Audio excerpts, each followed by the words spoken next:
Hi, everyone. As you've read in the email, I am Dr. Kari Schick, and I am the teacher for concepts in physics and chemistry at Beaumont School. I am going to be out for a period of time this fall because I'm having surgery scheduled on August 24th. Dr. Literal is currently planning on being the substitute for the entire time that I am out. Normally, I teach part-time, and I'm only there on the days that I teach, which happen to be A days, so the best way to reach me is always via email. During this time that I'm out recovering from surgery, probably initially for the first number of days after my surgery, I probably won't be online at all. After that point, and after I'm home and kind of starting to recover, I should be reachable via email. So anytime you have a question, send me an email. Students have questions or they're working on something and they're stuck, have them take photos. And I typically help a lot of students this way because I am a part-time student or part-time teacher, and I'm not always there on the days that I don't teach. Once I'm able, I will plan on having 2 virtual meetings per week that are optional. They're intended for students to be able to ask questions or get additional assistance, and timing will be determined by my health and the school schedule at that current time. So the current estimate is that I won't be able to return to the building until late October or early November, but this could very well change. So if I was meeting with you in person, either on the first day of school or at the parent night, and meeting the teacher night, I would be telling you these things. So these are some things that I just want to share with you fairly quickly so you have an opportunity to understand this class, which is a little bit different than most of the other classes at Beaumont. So this class is geared towards primarily helping you and your daughter learn the skills needed to be successful in the junior year of chemistry. And part of this is because physical science is very different from taking life science, which you took last year as a freshman biology student.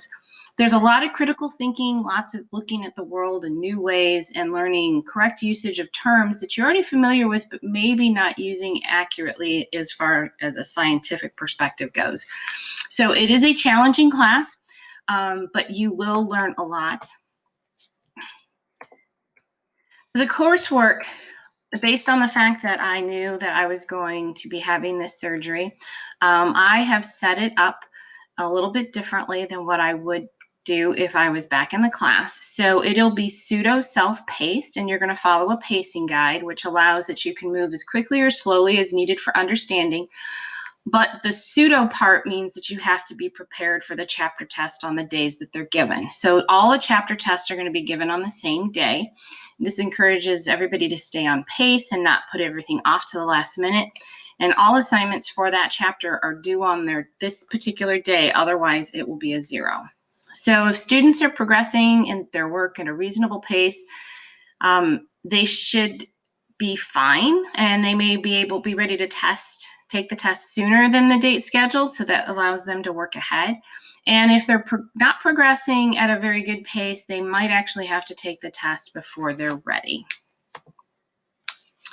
So students progress through the course material following the pacing guide, and there's instructional videos recorded and already posted out for students.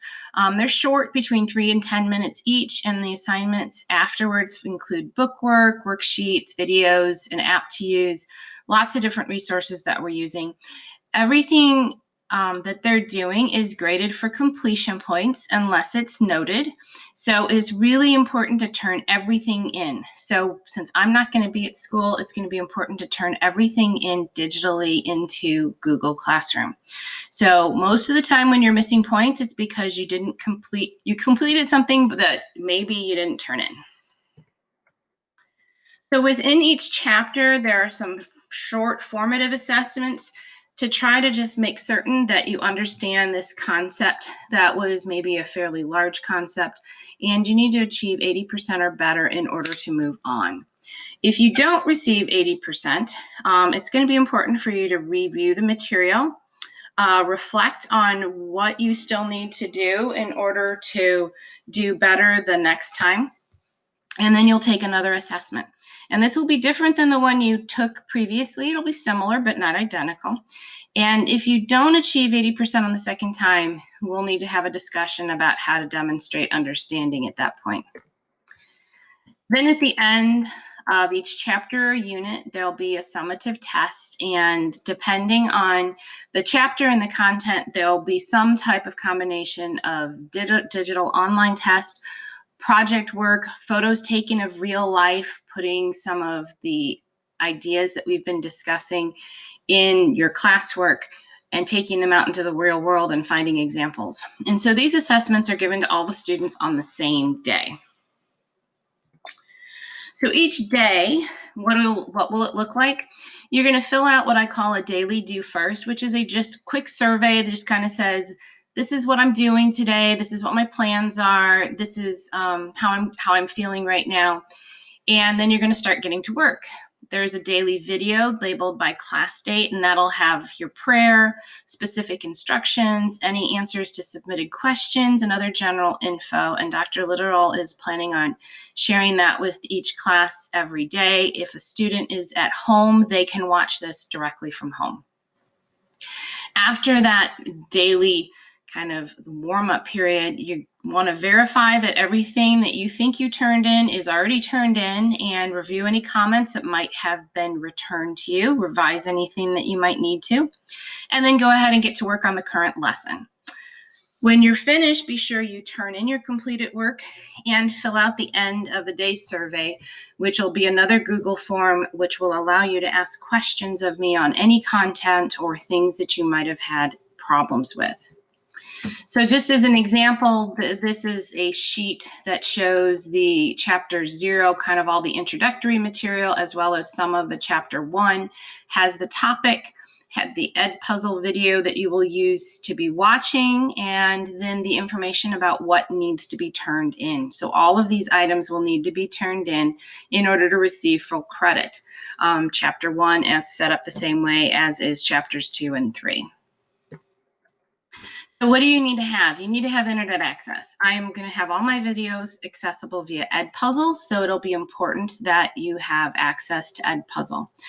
Submitting work will be on Google Classroom. There will always be electronic versions of your handouts on Google Classrooms.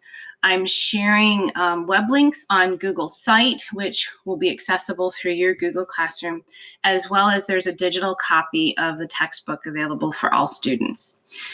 So I am also making paper copies of handouts for all the students that will be needed to get through chapter 3, and that will be all handed out to them on the very first day that students are in school on the 24th by Dr. Literal. So I will be copying those a week beforehand, and they will be sitting there that time, and they should be perfectly safe and ready for the students to get them.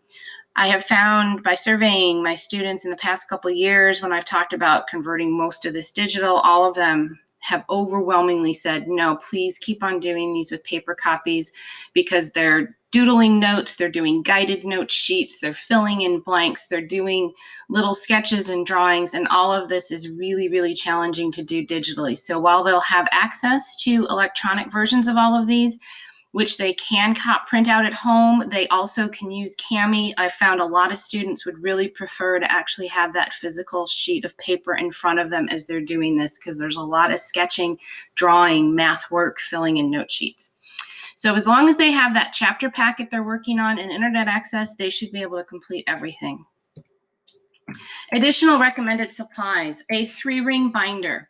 I found 1.5 or 2 inch is best, because if they hole punch all of the handouts and packets that they're working on and keep them in their 3-ring binder, they have a tendency to not lose them.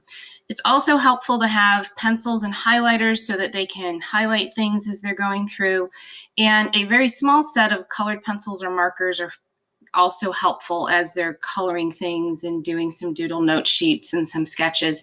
They don't need a big fancy set, and they don't have to be brand new. Just a small basic set is more than adequate. So what can you do to help me? Recognize that I really do want to help you. I enjoy teaching. I enjoy helping all of the students, but until I'm fully recovered, I will have limited time and energy to do so. So just please be patient with me, and I will get to you as soon as I possibly can. So other resources that you should use are classmates. juniors who took this class last year, and there's going to be a list on Google Classroom of juniors who have volunteered. Utilize the internet whenever you run into something that you really don't have another resource for. And Dr. Littrell and Mrs. Mueller, who's in the classroom next door, can assist with access to my work on Google Classroom and Edpuzzle as needed. So one thing I really need you to do is to take time to try to set up your Edpuzzle account and your Google Classroom. If you can do this before August 22nd at noon, this will give me a day to help address any issues. I'll check and see who's in there. I'll have an opportunity to reach out to you before my surgery. If you don't have an opportunity to do this, Dr. Littrell will be able to help you out on the first day of classes on the 24th, but I will probably not be able to help you. In addition, I have set up a survey for students and a survey for parents using Google Forms that if you could fill those out, just kind of give me some brief information, because I'm not going to have a chance to meet you guys in person, but this will allow me to be able to recognize any issues or concerns that you already have, and allow me to try to address those. So for Edpuzzle, it's going to be important that you create your own account using your student school email. And I do this because I've used Edpuzzle for 4 years with my students, and every year there are lots of issues going through our learning management system or through an email or through Google Classroom, and it's much easier for students to watch the videos and obtain credit for watching the videos if you use your own account. So create an account using your school email if you haven't already done so. Join the appropriate block using the class codes that are listed below. So I've got one for block 1, 2, and 3. So now due dates and times will differ between the blocks throughout the year, so it's going to be important that you join the correct block. For Google Classroom, the same thing is true here. I have them separated by block. So again, be sure you join the correct Google Classroom for the block that you are scheduled in. So to follow up, I have set up 2 times for some virtual meetings to be able to answer any questions that you might have and just to kind of get to know you. One is Sunday, August 16th at 4:00 p.m. and the other is Monday, August 17th at 7:00 p.m. So please note, they're not mandatory, but I would really appreciate having an opportunity to get to see and meet as many of you as possible. If you do have any questions that you need for me to answer, please email me and I can email you back personally and address any general questions at the meet. But also recognize that once we hit sometime on Sunday afternoon when I'm having to do the prep for my surgery, I am probably not going to be answering any emails probably for about a week. So thank you so much for your time. I know it's still the summer and I'm sorry to kind of have to grab you like this, but this seems to be the most expeditious way to interact with all of you at the same time, give you information about myself, as well as give you an idea of what's going to happen in the upcoming school year. So thank you for your time and take care. Enjoy the rest of your days of summer.